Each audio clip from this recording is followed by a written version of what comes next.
grasyahan ka sa Ginoo. Mo nang dapat dili ta ang maluya ka man. Gibaylo ni Jesus ang gingharian para sa ato.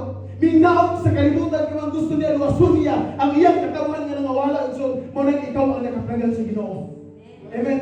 Mo nang tuyo so ang grace kung ang tao makasinati sa grasya sa resulta ni so dili ka magbiya sa imong pagpangalagan sa Ginoo.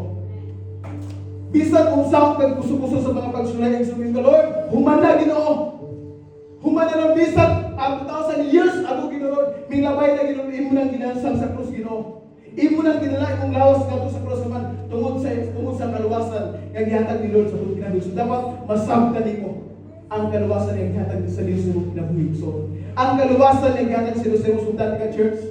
Pagbati ka ng mga murag wala, ang murag na kay sakit, proud ka wala kay sakit. Hindi mo pa din wala kay sakit.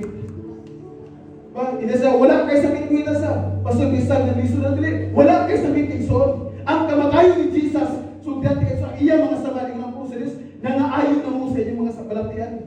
Declaration na ito tungod sa pagtuo ni Jesus.